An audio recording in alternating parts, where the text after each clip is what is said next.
Bueno, un saludo muy especial para todos. Hoy, 28 de noviembre de 2024, les damos la bienvenida a este octavo foro de Acoldece Joven, jurisprudencia comparada sobre seguro cibernético.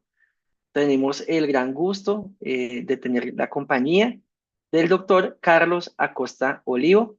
El doctor Acosta Olivo es profesor de la Universidad Científica del Sur y profesor visitante de la Universidad del Estudio Mediterráneo di Reggio Calabria, socio del área de seguros y reaseguros de Umbrella Claims Advisors, CEO del Centro de Estudios Avanzados del Seguro, Inteligencia Artificial y Legal Tech, CEACIAL, me corrige doctor si lo dije mal, doctorando por la Universidad Complutense de Madrid, LLM Summa Cum Laude en Derecho Privado Europeo de la Universidad también del Estudio Mediterránea y máster en Economía y Derecho al Consumo por la Universidad Castilla-La Mancha. Es adicionalmente director de la Revista Peruana de Seguros y Reaseguros y miembro de AIDA Perú. Entonces, un gusto realmente tenerlo el día de hoy con nosotros, doctor Carlos, tiene usted la palabra. Si me explico.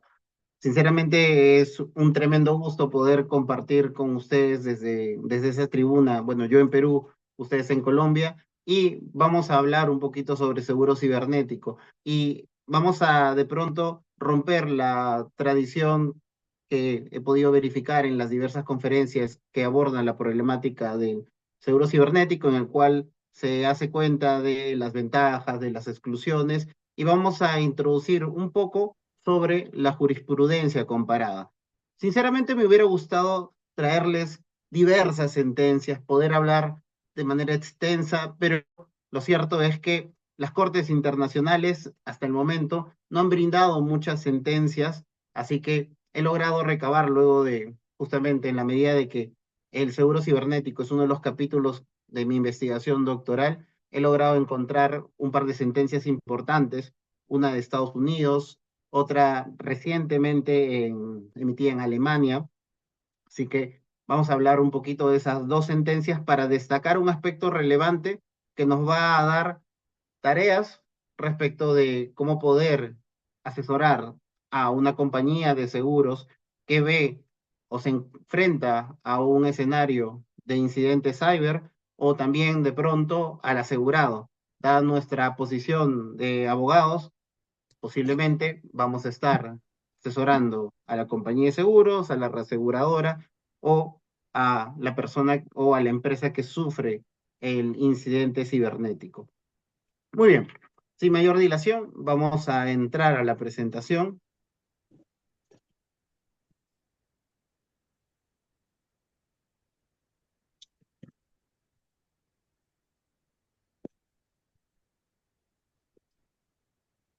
Muy bien. Creo yo que estamos ante profesionales que conocen el riesgo cibernético, así que decirles que el riesgo cibernético en un contexto en el cual la sociedad está cada vez más interconectada, en el cual desde los pequeños que crecen con celulares, con smartphones, con tablets, hasta los diversos ejecutivos que en todas las áreas transversales de la empresa empiezan a utilizar diversas herramientas tecnológicas, evidencia que estamos ante un mundo cada vez más interconectado, un mundo en el cual seguramente nos encontramos próximos a aquella realidad que nos presentaba la película de los 90, Matrix, y tenemos que esta expansión del empleo del mundo cibernético se incrementó, sobre todo en Latinoamérica, a raíz de la COVID-19, en la cual las medidas adoptadas por los gobiernos nos obligaban a resguardarnos en nuestras casas, de tal manera que eso determinó que un gran público, personas mayores, un gran grupo de empresas, empresas pequeñas, micro, pequeñas empresas, que no estaban vinculadas al mundo cibernético, de manera forzada tuvieran que hacerlo. Adicionalmente, otro aspecto que expandió el escenario de entorno digital fue el desarrollo del teletrabajo, que de pronto para otras realidades no es algo novedoso, pero al menos en Latinoamérica y en Perú, que es mi realidad, sí supuso una ruptura de la forma tradicional de trabajar. En ese contexto, tenemos que el riesgo cibernético se presenta como un riesgo sistemático o potencialmente sistemático. Nosotros tenemos, por ejemplo, que haciendo unas referencias a los informes que anualmente emite el Foro Mundial, tenemos que durante los últimos 3 años, el riesgo cibernético en proyecciones de corto plazo se encuentra en el top 5. En el reporte de este año está en el puesto número 4 en relación a riesgos globales de corto plazo. Y en una proyección para el 2034 está dentro del puesto 8, porque se espera que se genere una mejora en el nivel de gestión de ciberseguridad. Ahora bien, nosotros tenemos que, además de presentarse como una problemática de manera global, evidentemente el riesgo cibernético tiene una repercusión económica devastadora para las empresas. Todos los años, IBM, desde hace aproximadamente unos 5 años, viene lanzando un informe que se denomina costo del incidente de ruptura de datos, en el cual se hace todo un desarrollo interesante respecto de las regiones que más afectaciones sufren debido al problema cibernético, y uno de los acápites que desarrolla el informe es el costo de una ruptura de seguridad, de una brecha de seguridad. Y nosotros tenemos que, se ha establecido que el costo promedio a nivel mundial de un ransomware, esto es, el secuestro de los servidores o la imposibilidad de acceso a la data o a la información, a nivel mundial tiene un aproximado de 4.9 millones de dólares.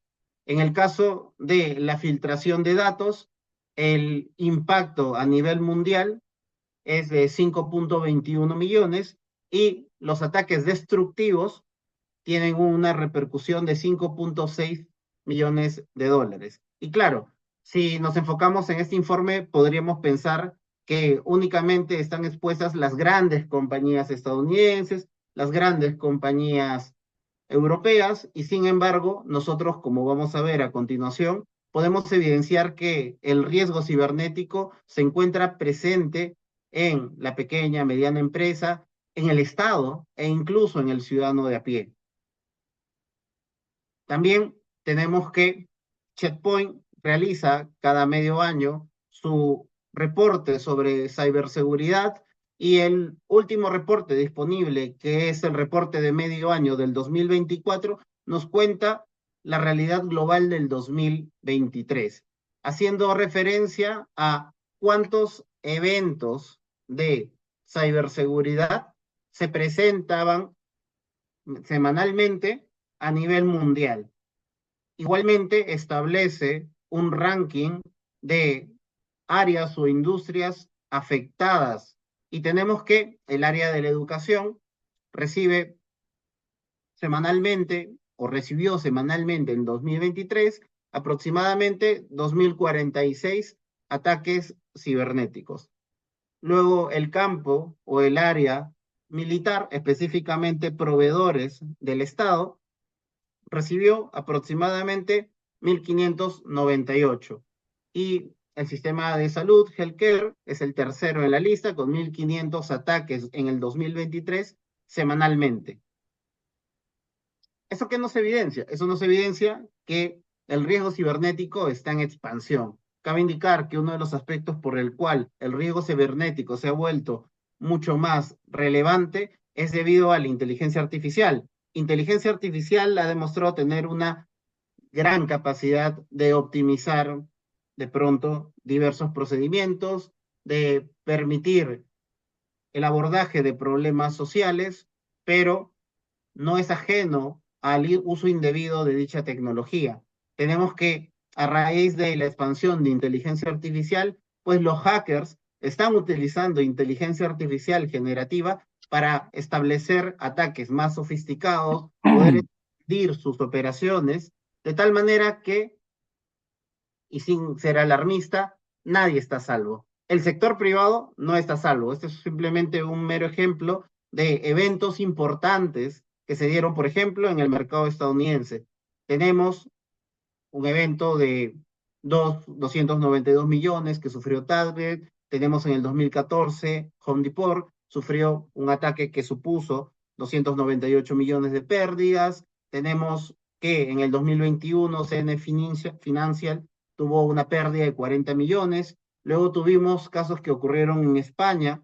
Por ejemplo, el último importante, al menos que se difundió, que fue en el 2022, en el que de Redes Eléctricas, que es un proveedor de energía, sufrió una filtración de datos de tal manera que en la red estuvieron circulando al menos 1 millón de datos de ciudadanos españoles. Tuvimos, por ejemplo, y conversé con colegas españoles y les pareció devastador el ataque que afectó en el 2021 a cervecería Estrella Damm. Si han tenido oportunidad de ir a España, pues los españoles están muy orgullosos, entre otras cosas, y voy a decir verdad, su cerveza es bastante rica.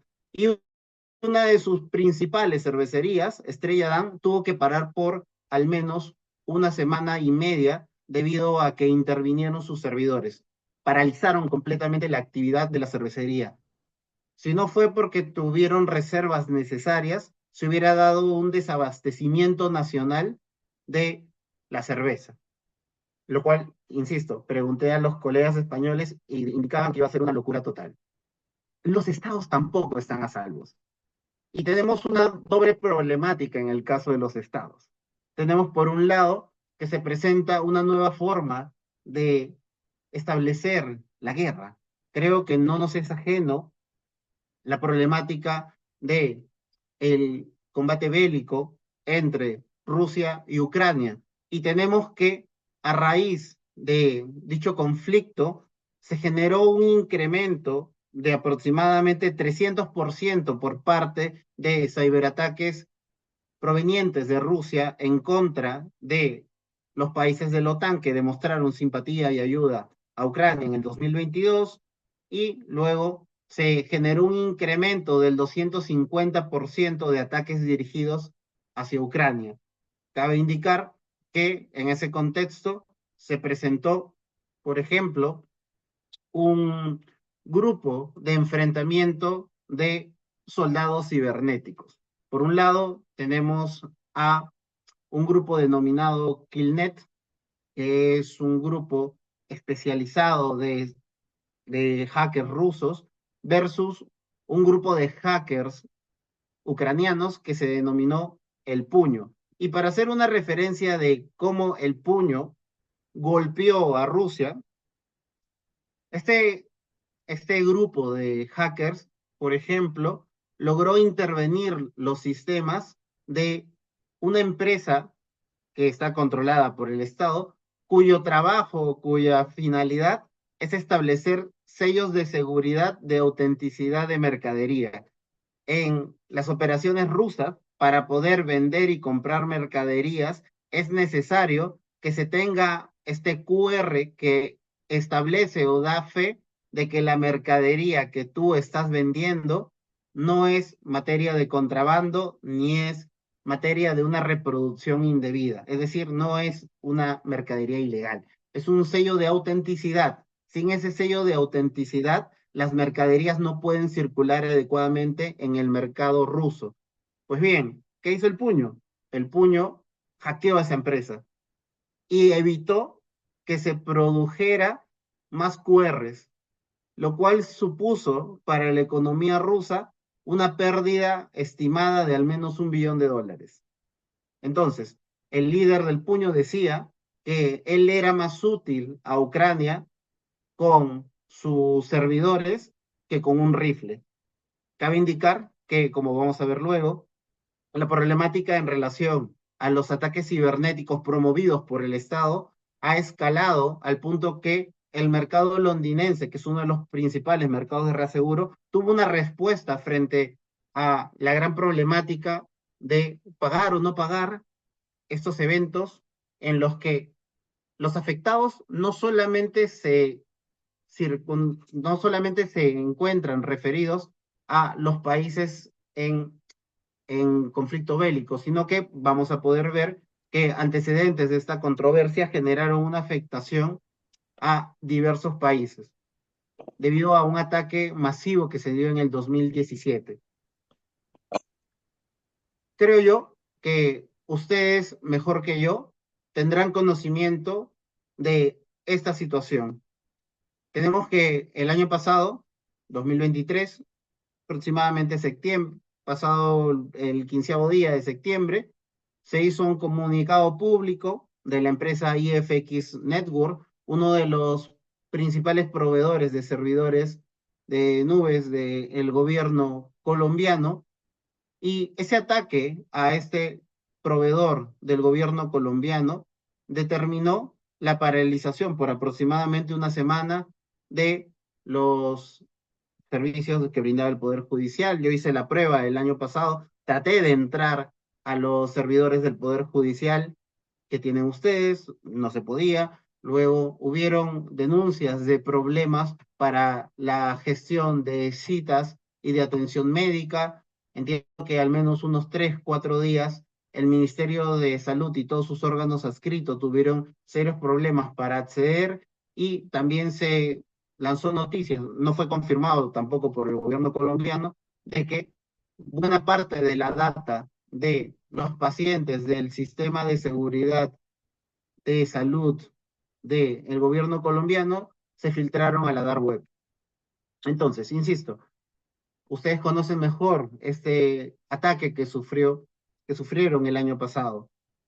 En el caso peruano, nosotros tuvimos que en el 2021 se realizó un hackeo por el cual se logró generar una pérdida de 1 millón de soles, aproximadamente $300.000 en contra del gobierno peruano, dado que el gobierno peruano, a raíz de la problemática de la COVID-19, estaba dando bonos a las personas afectadas.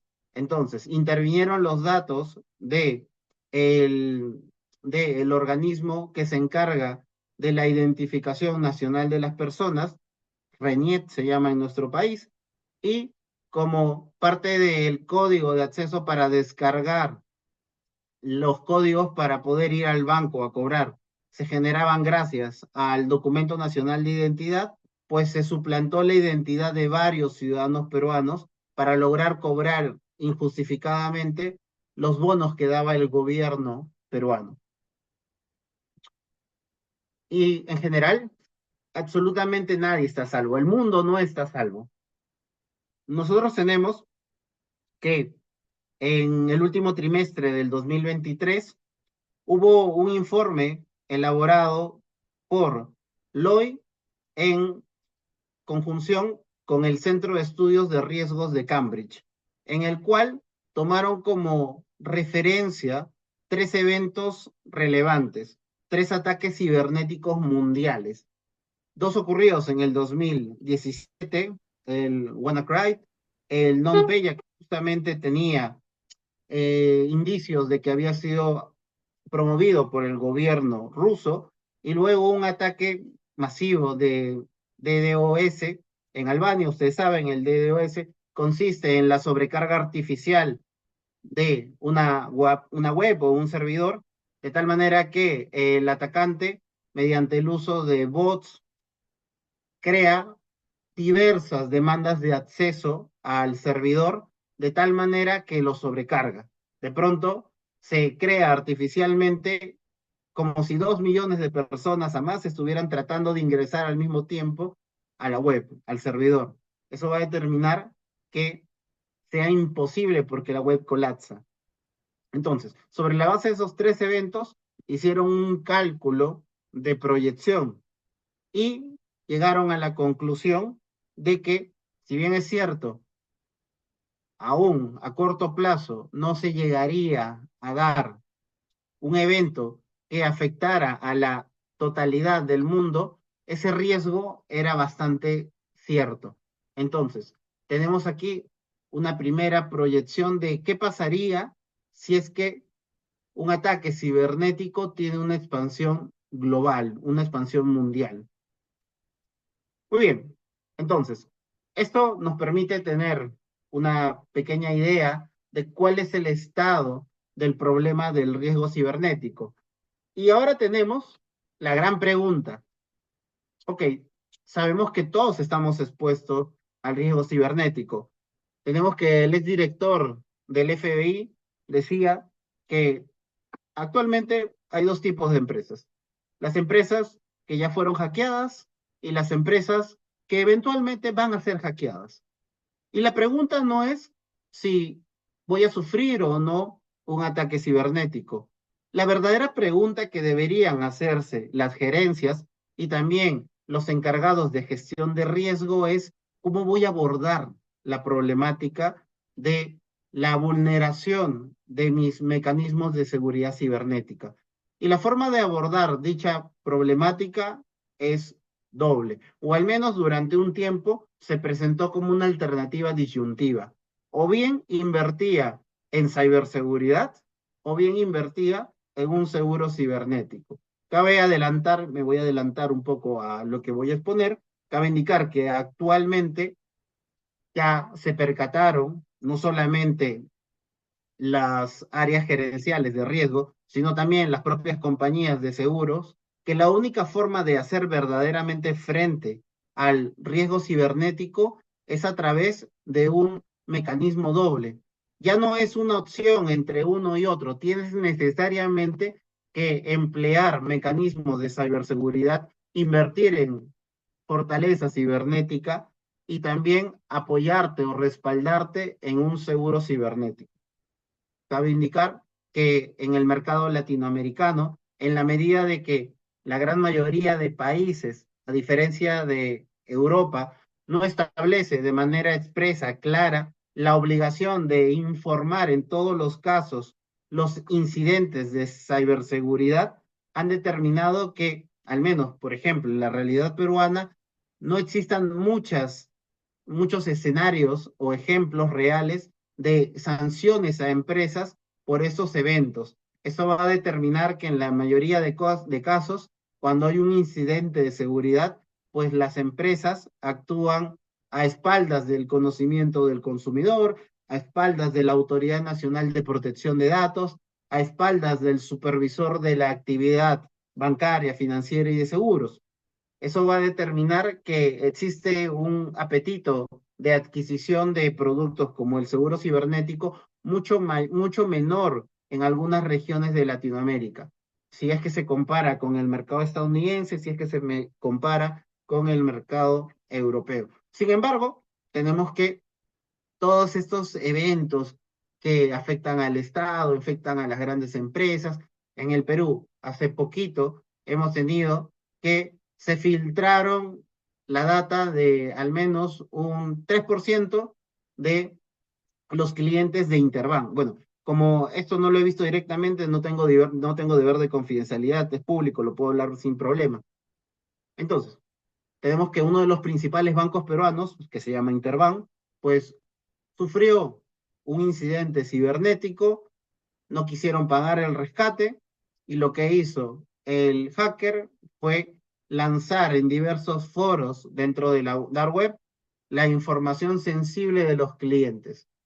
Entonces, esa situación golpeó aproximadamente hace 3 semanas a la realidad peruana. Cabe indicar que Perú en el 2018 ya había tenido una situación similar debido a un ataque global que fue previamente avisado por el FBI y que fue un ataque mundial.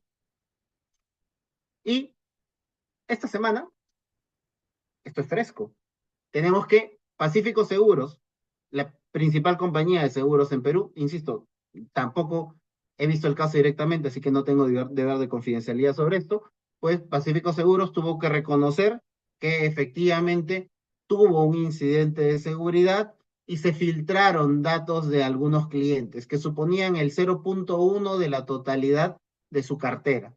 Sin embargo, aclararon que no se había filtrado ningún dato de naturaleza financiera, de tal manera que más allá de la afectación de la normativa de protección de datos, no tenía una repercusión financiera relevante, o al menos eso fue lo que se declaró de manera pública. Entonces, todo este, todos estos eventos, a pesar de que existe un apetito menor de adquisición de este producto, hace que poco a poco las diversas compañías se empiecen a preocupar por brindar seguros, ya no solamente a las grandes empresas, sino tratar de alcanzar a las medianas empresas, que al menos esa es la gran problemática que actualmente están cavilando las diversas empresas de seguros a lo largo de Latinoamérica. Muy bien, entonces, frente al problema del riesgo cibernético que les he comentado, aparece el seguro de riesgo cibernético al rescate.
Hola, un saludo para todos. Creo que Carlos tuvo un pequeño inconveniente técnico. No te escuchamos, Carlos.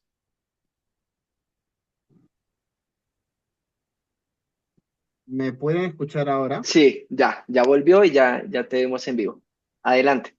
Gracias. Bueno, la verdad es que estaba muy animoso y no sé hasta qué punto llegaron a escuchar.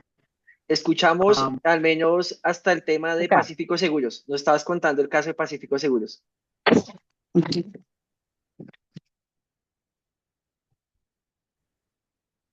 Perfecto. Igual escucho entrecortado, lo cual me preocupa. A ver, voy a tratar de moverme a otra zona de mi domicilio donde entiendo que hay mejor red, pero me confirman que me pueden escuchar ahora. Sí, Carlos, te estamos escuchando sin problemas. Ya. Deme un instante, me voy a mover.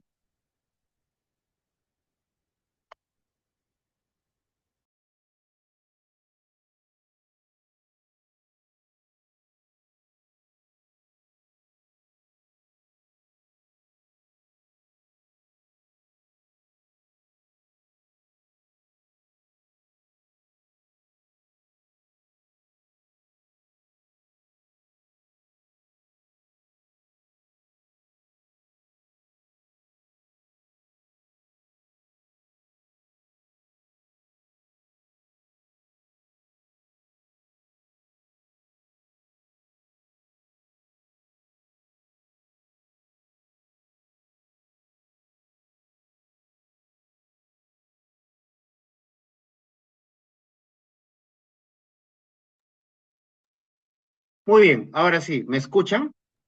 Sí, te escuchamos. Perfecto, ok. Mil disculpas por el problema técnico y como les estaba contando, pues recientemente Pacífico Seguros, una de las principales, no, la principal compañía de seguros en Perú, tuvo que reconocer que tuvo un incidente cibernético y se filtró la data de 0,1% de sus clientes. Muy bien, eso ha determinado que, si bien es cierto, a diferencia de otras regiones, no tenemos un apetito tan grande para la adquisición de seguro cibernético, las diversas empresas se percatan de que esta situación ya no es negociable. Como comentaba, en algún momento van a ser materia de una afectación en ese sentido. Entonces, ahora sí vamos a responder la pregunta. ¿El seguro cibernético viene al rescate frente a esta situación? Pues la respuesta no, Me pone así, y spam acá, y ya después digo que voy que ya me... disculpen, creo que por ahí alguien se Sí, prendió. les rogamos el favor, por favor, al ingresar, apagar sus micrófonos. Doctor Carlos, tiene la presentación, pero no la vemos en modo presentación, la vemos como el archivo. No sé si le puede dar F5 o ahí. Sí, ahora mismo. Listo, ahora sí. Muchas gracias. Muy bien, perfecto. Entonces, pues respecto a la pregunta si ante esta problemática el seguro cibernético viene al rescate, la respuesta no es otra más que una respuesta con números. Y nosotros tenemos que hubo un interesante reporte a finales del 2023 en el que daban cuenta, en el que Net Diligence daba cuenta del estado de los reclamos cyber a nivel mundial y dicha empresa estimaba que la respuesta para las compañías en respaldo, con el debido respaldo de las aseguradoras, fue el pago aproximado de 103 millones de dólares por servicios de remediación de crisis, aproximadamente 156 millones de dólares en el caso de problemas regulatorios y legales y teníamos un aproximado de 175 millones de dólares por el incidente en sí mismo. ¿Eso qué implicaba? Eso implicaba poder recuperar los servidores tomados o en el peor de los casos, pues asumir el costo del ransomware. Aquí nuevamente tenemos como parte de este estudio del 2023 algunas cifras respecto del costo que implicaba pagar un ransomware, un secuestro, que había generado un aumento en relación a años pasados, y vemos que efectivamente otra de las grandes problemáticas derivados de ese tipo de ataques ha sido asumido por las aseguradoras, que es justamente el problema de interrupción de negocio. Muy bien, entonces vemos que efectivamente los seguros cibernéticos han dado un respaldo adecuado a las diversas compañías afectadas. Ahora bien, se genera todo un problema. ¿Por qué? Porque cada vez que se enfrenta el mundo asegurador a un nuevo riesgo, se generan incertidumbres, miedos, las compañías pues a veces huyen del aseguramiento de la nueva problemática y eso fue justamente lo que ocurrió a raíz de que el riesgo cibernético se volvió más expansivo. Es así que en algún momento se habló sobre si el ciberriesgo estaba agonizando y felizmente no lo ha hecho.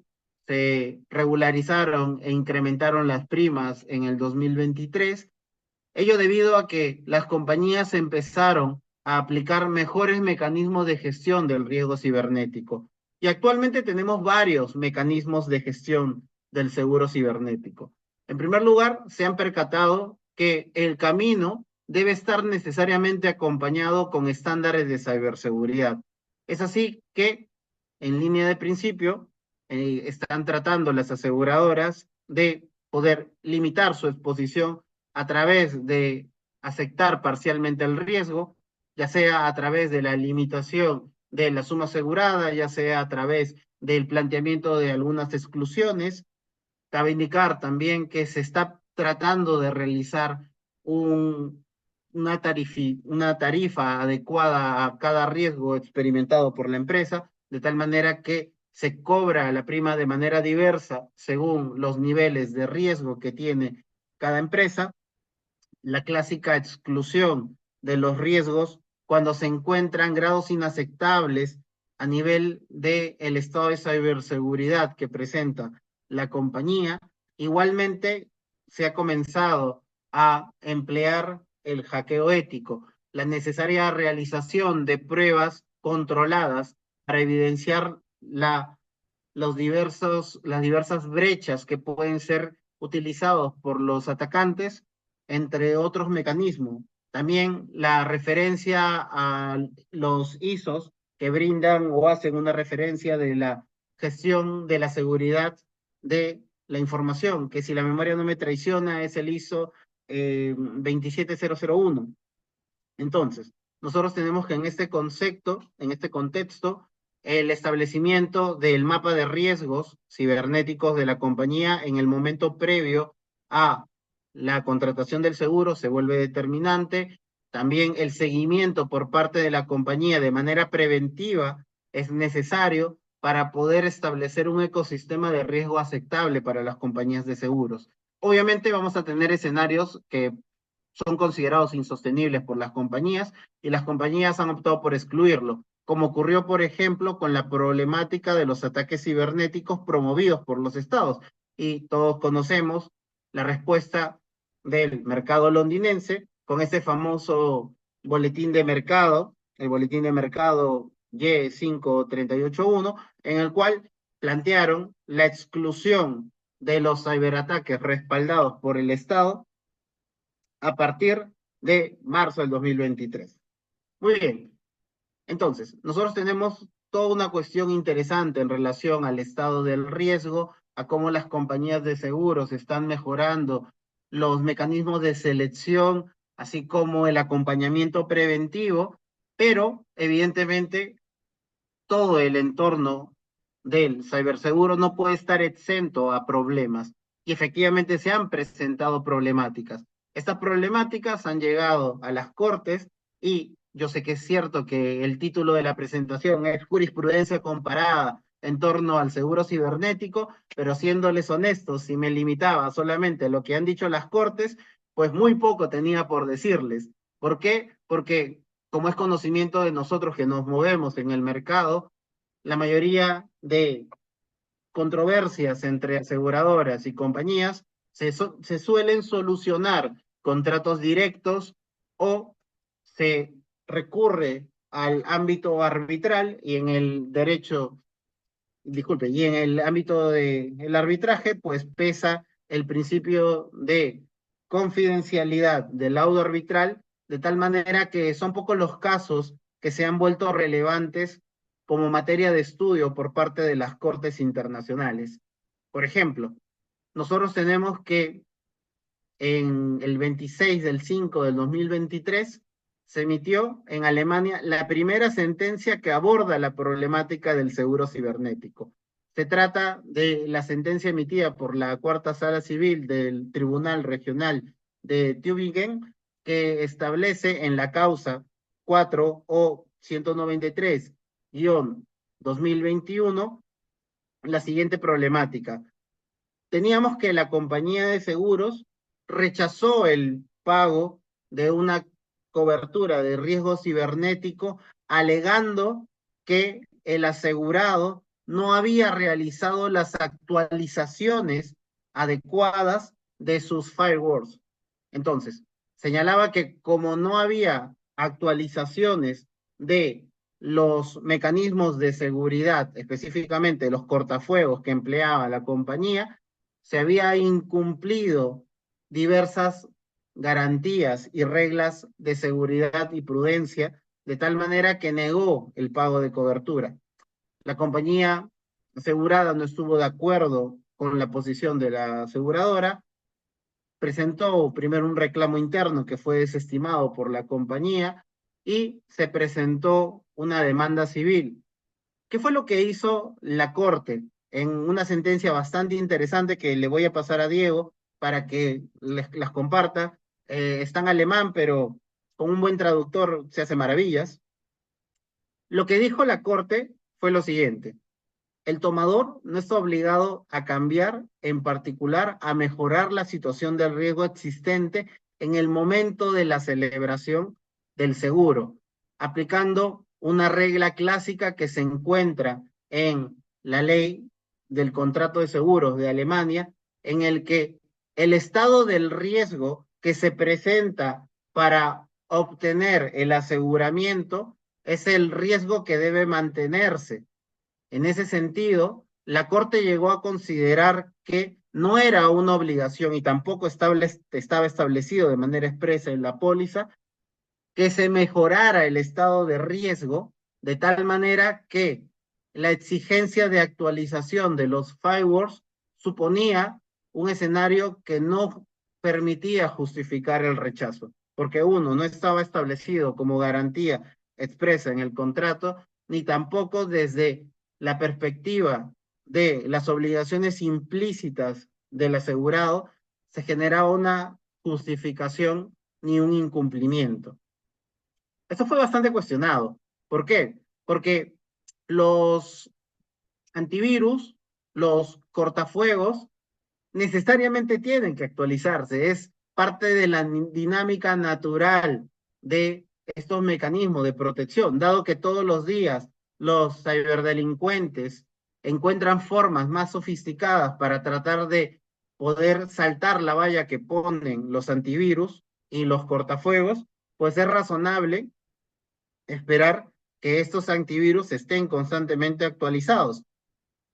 Pero tenemos que tener en consideración que lo que hizo la Corte alemana desde una perspectiva estrictamente jurídica fue aplicar el derecho y la normativa alemana establecía claramente que no era una obligación implícita del asegurado mejorar el estado del riesgo, siendo que si hubiera algún requerimiento especial, la compañía al momento de hacer una evaluación del estado de riesgo debía insertarlo como una garantía expresa o un mecanismo de seguridad expreso, lo cual no ocurrió en este caso.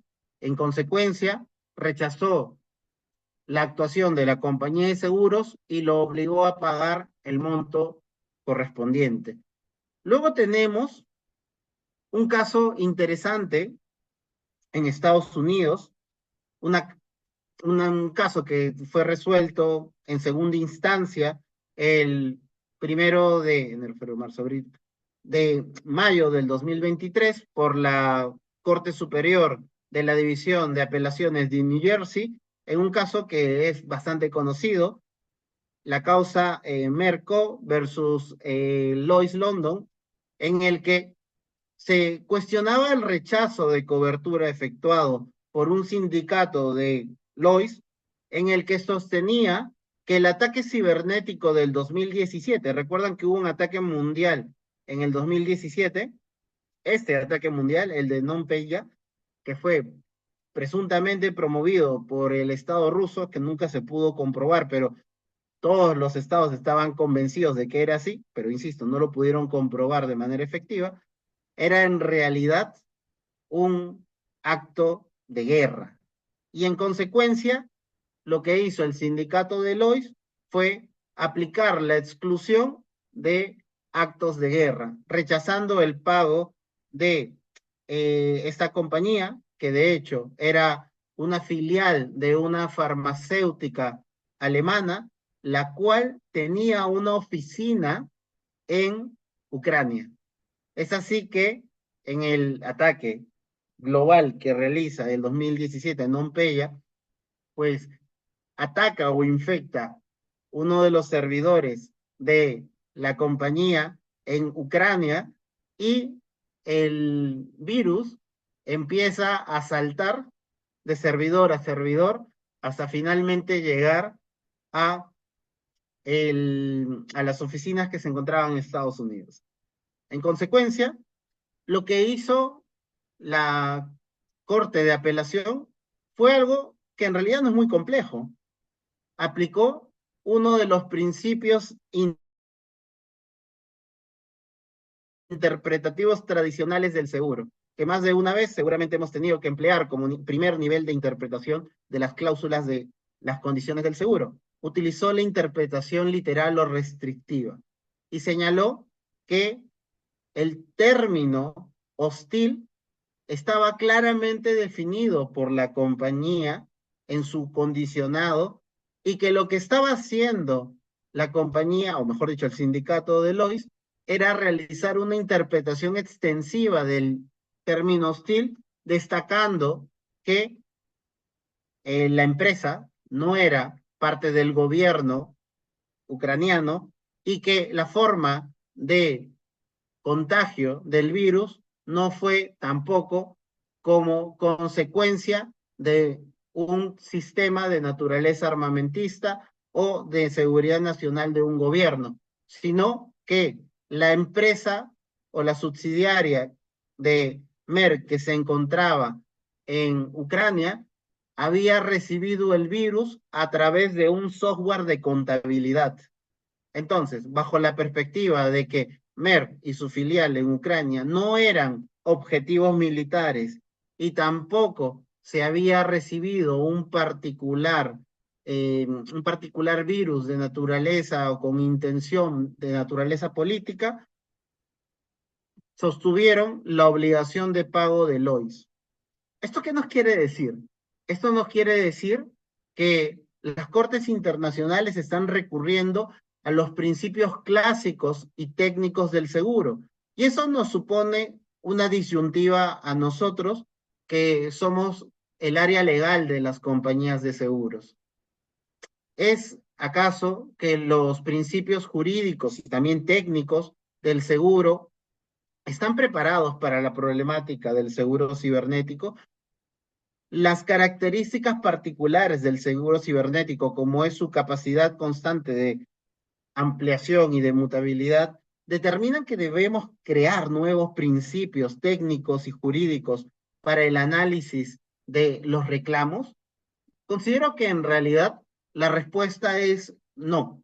Considero que se genera la necesidad frente a la respuesta tradicional que están dando las cortes internacionales de mejorar la redacción de los condicionados de las compañías de seguros.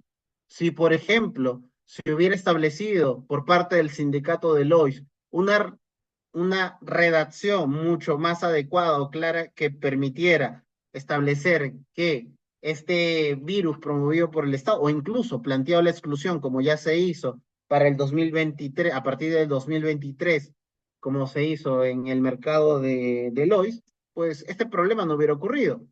Si, por ejemplo, se hubiera establecido un adecuado mapeo de riesgo y se hubiera identificado que una posible vulnerabilidad era el no solicitar dentro de las medidas de seguridad la constante actualización de los cortafuegos, el problema que ocurrió en Alemania no hubiera sido tal.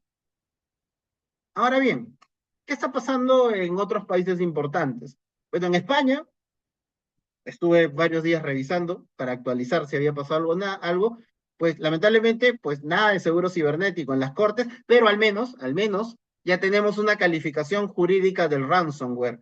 Así, en junio del 2024, hace unos cuantos meses, tenemos que el Tribunal Supremo Español, en la causa 908-2024, estableció jurídicamente que el ransomware es un evento de caso fortuito fuerza mayor. Claro, lo dijo en un contexto laboral en el cual un ransomware que afectó a una empresa determinó que éste entrara en un expediente de regulación temporal de empleo, es decir, hiciera una reducción de horas o suspendiera temporalmente a algunos trabajadores. Entonces, esto fue cuestionado por el Estado. Al final se logró confirmar ya en última instancia que efectivamente el ransomware sí es un escenario de fuerza mayor. ¿Cuáles eran las razones del cuestionamiento? Se sostenía que los ransomware son previsibles. La Corte dijo, la Corte Suprema, el Tribunal Supremo Español dijo que es cierto, sabemos que van a venir. Sin embargo, nosotros tenemos que aquí debe pesar sobre todo el requisito de irresistible propio de la figura del caso fortuito fuerza mayor. Y se logró comprobar que la empresa había realizado los mecanismos de seguridad adecuado, tenía un nivel de ciberseguridad razonable, promedio, justamente porque tenía conocimiento de que podía ser materia de un ataque cibernético. Y esa sola realización de un programa razonable de ciberseguridad para el Tribunal Supremo justificó la consideración de que cuando se dio el secuestro de servidores fuera realmente considerado un supuesto de caso fortuito o fuerza mayor. Destacando también que ya se ha señalado en la jurisprudencia española de antaño que el caso fortuito ya no se limita solamente a la idea del evento de la naturaleza. Digo, que el caso fortuito no se limita únicamente a un evento de la naturaleza. Luego tenemos que en Francia, también lo revisé hace 2 días para que tuviéramos la información más actual, En Francia todavía no tenemos ninguna jurisprudencia importante sobre seguro cibernético, pero sí se ha discutido un aspecto trascendental en torno al problema de cómo se activa una de las principales coberturas del seguro cibernético, el pago del ransomware. El pago del ransomware es una discusión abierta. Tenemos que desde una perspectiva legal, muchos consideran que no se debería pagar los secuestros cibernéticos. ¿Por qué? Porque consideran que es una forma indirecta de financiamiento de los delitos cibernéticos. No deberíamos pagar un escenario así porque estamos incentivando que los diversos atacantes realicen dicha situación, porque si van a pagar, van a continuar dicha situación. Pues lo que hicieron los diputados franceses es llegar a la conclusión razonable de que, pues, en primer lugar, es evidente que se pague o no se pague, los eventos de ciberseguridad van a continuar.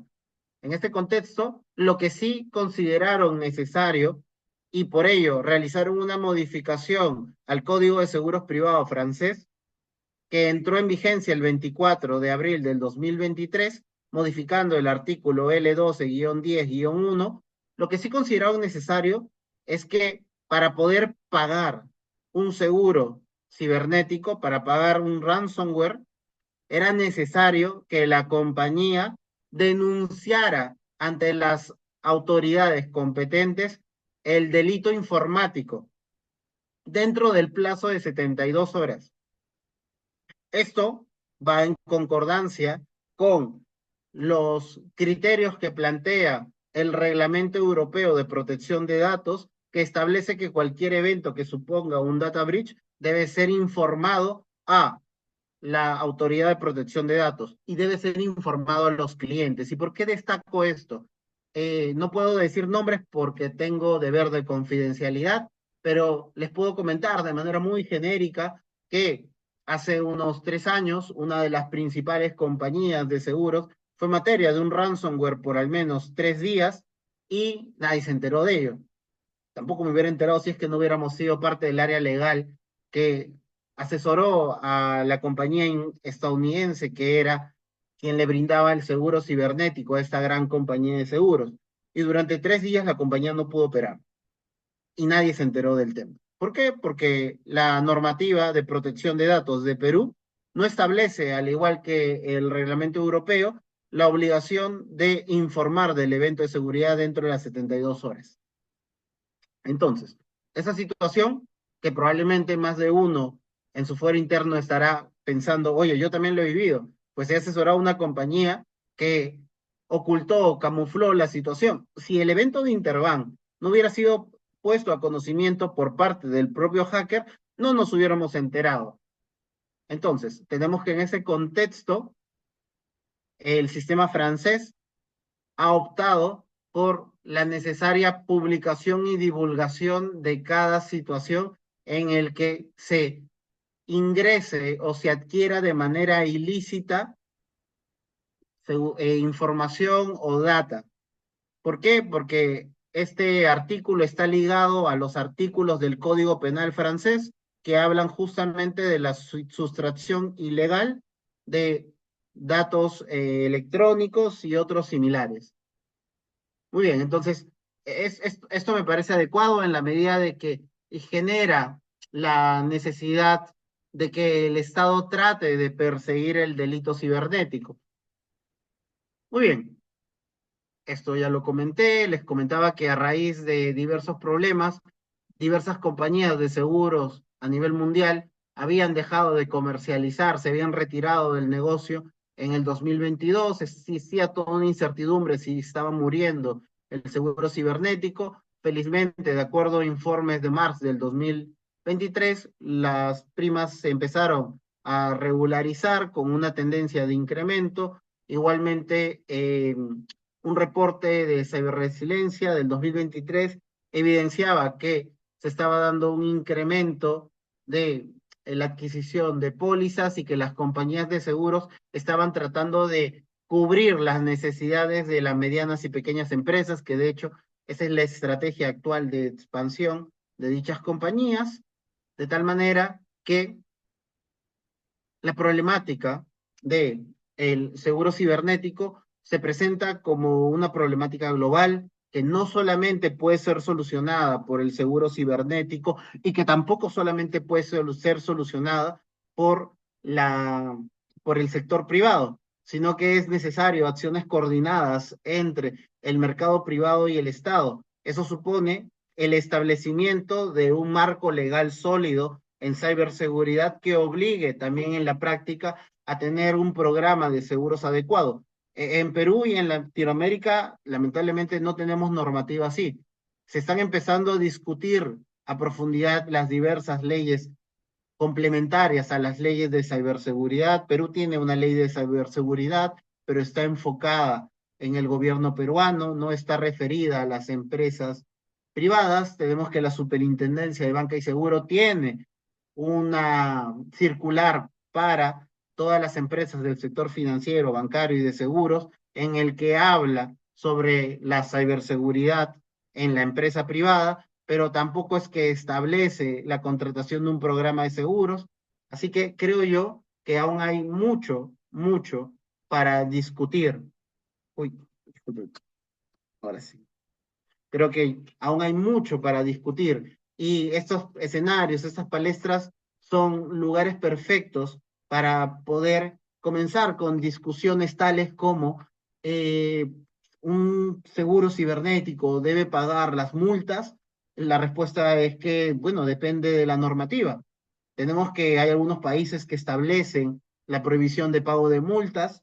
Tenemos que, por ejemplo, la problemática en Francia se solucionó haciendo una remisión a una sentencia de la Corte Francesa de 1961, en el que se señalaba que era una sentencia civil, pero se aplicó para esta problemática de ciberseguridad y seguro cibernético, en el que se recordaba que en la medida de que no había un escenario de negligencia grave, sino que se trataba de un escenario de culpa leve, se podría llegar a la multa si es que la normativa no lo prohibía. Es un poco lo que ocurre en el Perú. En el Perú tenemos que, si bien es cierto, el dolo y la negligencia grave no está asegurada, la culpa leve es posible de asegurar y en materia de multas es posible que si la causa de la multa se debe a un evento de culpa leve, en la medida de que el contrato expresamente lo establezca, sí es posible pagar multas. Entonces, para casos de negligencia grave o eventos dolosos en los que participa la propia compañía, es imposible pagar una multa, que de hecho, como hemos visto en las informaciones y en la data, es uno de los mayores riesgos económicos que supone un evento cibernético, las multas que se pueden generar. Muy bien, entonces, habiendo dicho eso, pues quedo abierto de pronto a cualquier pregunta que tengan a bien formularme, no sin antes agradecer por la amable invitación y indicarles que me pueden contactar a través de LinkedIn, pueden Carlos Acosta Olivo, o sea, hacia el Centro de Estudios Avanzados del Seguro, Inteligencia Artificial y LegalTech, o me pueden enviar un correo a mi correo de la Complutense y también aprovechando la amable permisión que me ha dado Diego, les comento que el Centro de Estudios Avanzados del Seguro, Inteligencia Artificial y LegalTech, en comunión con la Universidad Científica del Sur, que es la casa de estudios donde dicto, pues está realizando el segundo Congreso Internacional Universitario de Seguros y Reseguros, un evento sin precedentes en Latinoamérica. Tenemos que son 5 días dedicados a el estudio de el seguro. Vamos a tener un primer día de presentación de agentes del mercado. Reconozco que está enfocado en el mercado peruano este primer día. Tenemos InsurTech que operan en Perú, pero también operan en Latam, que nos van a contar cómo están generando disrupción en el mercado. Luego tenemos la presentación del representante nacional de los corredores de seguros. Se acaba de sumar, por eso no está en el programa, lo voy a agregar luego. Se acaba de sumar la principal compañía de seguros, Pacífico Seguros, en el que nos va a contar cómo es que desde el sector asegurador se está generando la disrupción y el entorno tecnológico de los seguros. Y luego tenemos 3 días dedicados a conferencias. Tenemos profesores de España, Francia, tenemos profesores de India. Jamás habíamos tenido en Latinoamérica un profesor de India. Y ustedes saben que el mercado indio tiene un avance tecnológico tremendo. Entonces, esta profesora de India nos va a hablar sobre blockchain y seguros. Tenemos profesores también destacados de Latam, así que es un evento bastante amplio que aborda el estado actual del negocio desde una perspectiva práctica con el primer día y luego aborda diversas problemáticas enfocadas en el seguro en general, que es el día 2, la digitalización del negocio asegurador, el día 3, el día 4 vamos a hablar de ciberriesgos, inteligencia artificial y seguros, y tenemos el gusto de que uno de nuestros ponentes estrellas, uno de nuestros colegas extranjeros, justamente es nuestro colega Diego, quien nos va a hablar sobre el coaseguro interno. Igualmente también tenemos al profesor Pierpaolo Marano, que es uno de los principales profesores en Europa, él es un profesor italiano tremendamente destacado, no tengo ni siquiera que presentarlo, y es la primera vez que Pierpaolo amablemente ha aceptado dar una conferencia para un evento organizado en Perú. Claro, virtualmente, porque tenemos casi 30 ponentes extranjeros de los casi 50 personas que van a participar, así que era imposible que todos vinieran a Perú.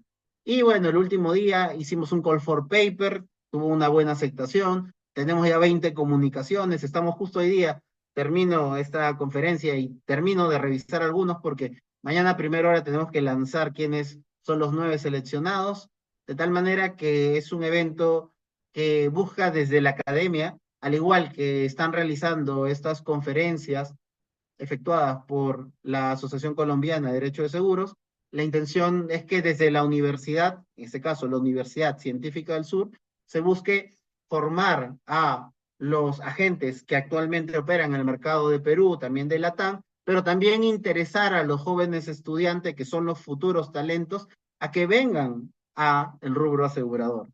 Bueno, ahora sí, creo que ya me extendí un poquito, yo soy un poquito hablador, y con eso termina mi presentación. Si alguien quiere hacer una pregunta, yo estoy más que encantado de poder responder. Espero que no se me vaya la red otra vez. Bueno, no, doctor Carlos, primero agradecerle por esa magnífica exposición.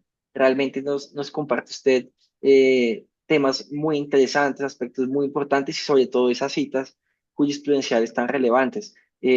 Por supuesto, le vamos a recibir la sentencia que quedó en enviarnos para poderla compartir posteriormente con los participantes y demás asistentes, teniendo en cuenta que esta conferencia también va a quedar en nuestro canal de YouTube de la Asociación Colombiana de Derechos Seguros.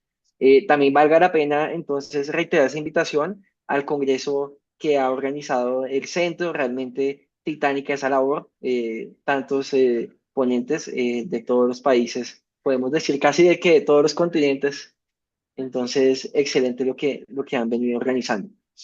Vamos a abrir entonces el espacio a preguntas. Voy a invitar a los participantes que quieran hacer alguna pregunta al profesor Carlos Acosta mediante chat o que levanten la mano. Y mientras tanto, voy a preguntarle al profesor dos inquietudes muy puntuales o tres que me quedan. La primera es respecto de las consecuencias de cara al contrato de seguro que puede tener el hecho de no notificar a la Autoridad de Protección de Datos o acá les dicen los titulares de los datos o los Ujú. clientes que sufren o los datos, sí, como los titulares de los datos que son robados por los ciberdelincuentes. Es como qué efecto tendría o qué efecto ha visto usted en otros países que ha podido tener el hecho de no notificar. ¿Se ha tratado como una exclusión? ¿Se ha tratado como una garantía en cumplimiento de las disposiciones de protección de datos?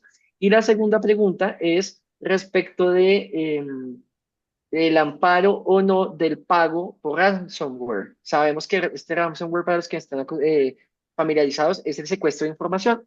Y por lo general, como pasó en el caso de IFX, que secuestró la información del Estado colombiano y de algunas de sus entidades, pues claramente piden el pago de una contraprestación o de un rescate, por lo general en bitcoins, en otros países. Entonces, de alguna forma hemos visto la discusión de si este gasto, este pago, sufragar estos gastos podría estar o no cubierto por las pólizas de cyber.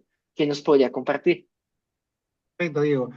Desde una perspectiva práctica, nosotros hemos tenido la experiencia de poder evidenciar que en diversos países latinoamericanos, en los que no existen estos deberes eh, claros para poder notificar a la autoridad de protección de datos, lo que ha ocurrido es lamentablemente una suerte de complicidad por parte de la compañía de seguros en la medida de que a la primera que le notifica la compañía es a su aseguradora.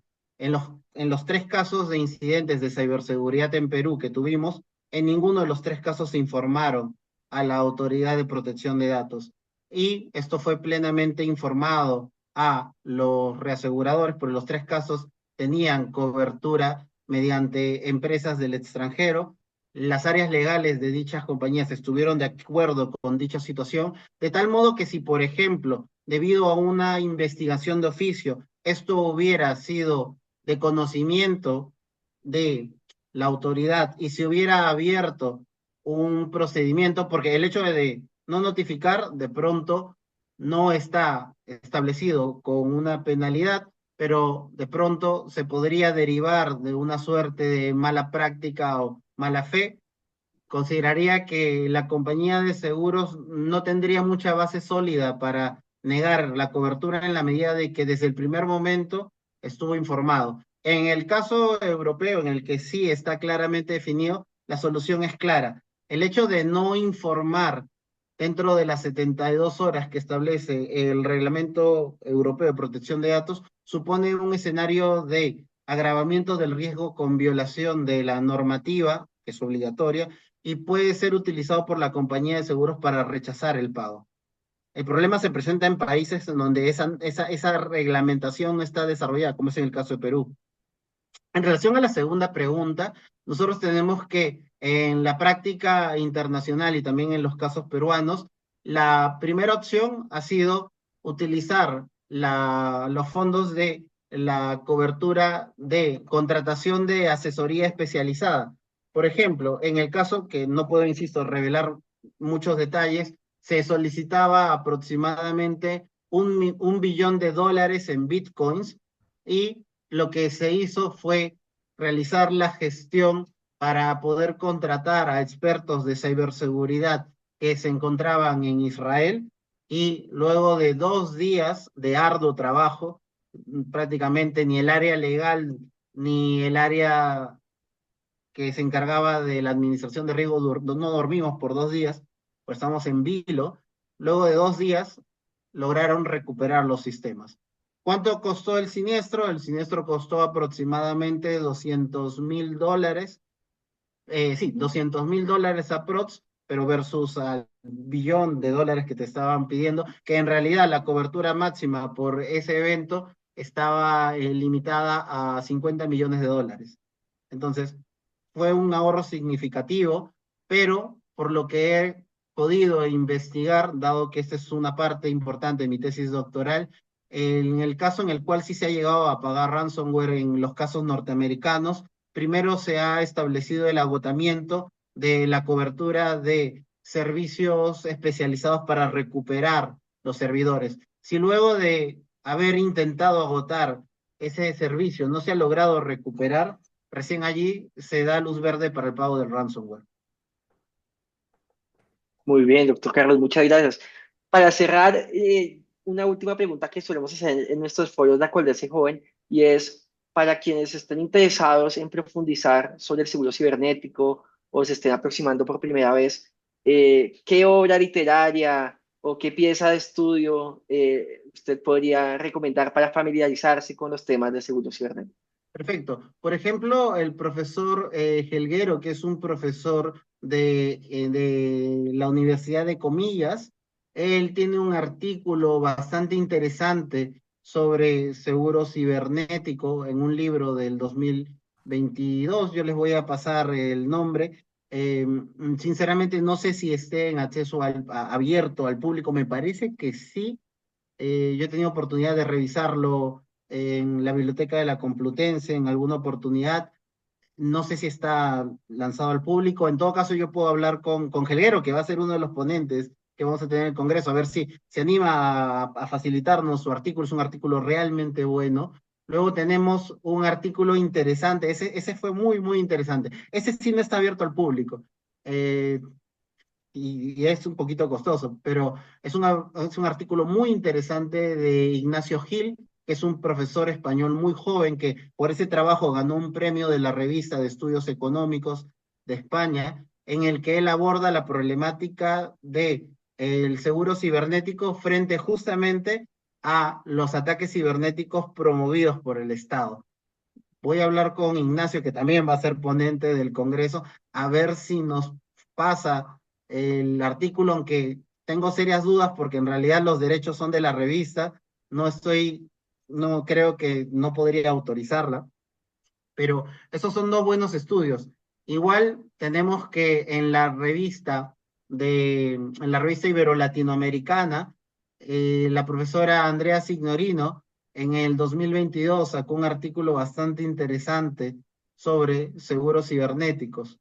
Entonces, nosotros tenemos por allí que desde fuente española o en habla española tenemos aspectos interesantes. Luego, un aspecto que me ha resultado interesante es leer los reportes del equivalente al superintendente de seguros de Francia. Todos los años saca un reporte sobre estado de resiliencia cibernética y la evolución del seguro cibernético. Entonces, esos reportes anuales que hace el equivalente al supervisor en Francia también son bastante interesantes. Entonces, gracias al Internet tenemos mucha data interesante. Y otro libro que también es muy interesante es un libro del profesor Abel Veiga Copo. Él tiene un libro colectivo en uno de los congresos internacionales de Madrid, en el que está dedicado a inteligencia artificial, seguros, y hay más de un artículo que habla sobre seguro cibernético y un poquito más recientemente tenemos obras en España. Tenemos una obra del profesor Benito Osma, en el que él aborda las diversas problemas del mercado actual con la editorial Comares. Es un libro del 2023 y luego tenemos que en el 2024, y ese sí es de acceso público. El que les voy a decir si es de acceso público, te lo puedo pasar. Es un libro que ha sacado la editorial Comares gracias a un trabajo en conjunto de la Universidad de Oviedo, a, como coordinadora la profesora María Luisa Muñoz Paredes, que seguramente la conoces. Ella realizó un ciclo de conferencias el año pasado, en octubre de 2023, y se sacó un libro como parte de un proyecto de investigación promovido por el gobierno español, en el que justamente el título es Digitalización y Seguros. Y uno de los temas que se aborda es justamente seguro cibernético, y también hay un artículo muy bueno sobre inteligencia artificial y seguros. Ese libro sí es abierto. Entonces, ese sí yo le puedo pasar te voy a pasar, lo voy a buscar, te voy a pasar el link para que todos los aquí presentes puedan descargar. Bueno, no se puede descargar, pero se puede leer en línea. Así que, Listo. bueno, ese es el libro más reciente que en España aborda el tema de seguro cibernético, inteligencia artificial y nuevos problemas de digitalización del negocio. Muchas gracias. Tenemos una pequeña pregunta de Gustavo Fernández. Gustavo, Adelante, Gustavo. adelante. Sí, muchas gracias. Pues primero, las buenas tardes para todos, en especial al doctor Carlos, que pues nos acompaña el día de hoy. Doctor, una pregunta que me surge y muy relacionada pues a la postura que usted nos exhibía sobre digamos, la jurisprudencia que ha emitido el Tribunal Superior en España o el Tribunal Supremo en España y es frente a la decisión de tomar el ransomware como digamos, un evento de fuerza mayor o de caso fortuito. La duda que me asiste es cuál, digamos, qué opinión le merecería a usted el hecho de que pues se tome esta postura de pronto, digamos, bajo estas figuras tradicionales en el entendido de que pueden llegar a permear inclusive la responsabilidad del asegurado, pues ante esta de pronto eventual ineficaz protección de los datos y frente a las reclamaciones que se le puedan hacer pues a la compañía aseguradora que eventualmente ampare estos riesgos mediante las pólizas cyber. Es decir, no podría ser de pronto arriesgado tomar un evento como un ransomware, como un evento de fuerza mayor o de caso fortuito, pues digamos como sin profundizar sobre las posibles medidas que haya tomado la compañía asegurada o la empresa asegurada para mitigar este tipo de riesgos.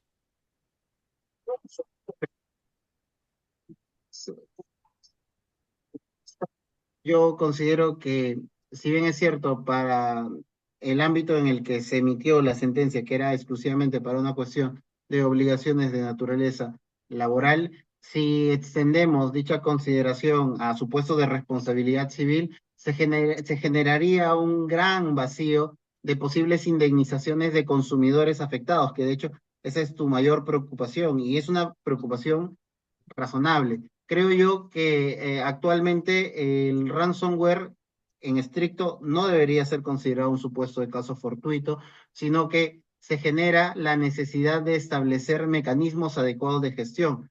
Considero que ante un supuesto de responsabilidad civil derivado por la divulgación de los datos, la compañía, la empresa que es custodia de dichos datos tiene responsabilidad civil y no podría exonerarse alegando este supuesto de caso fortuito o fuerza mayor.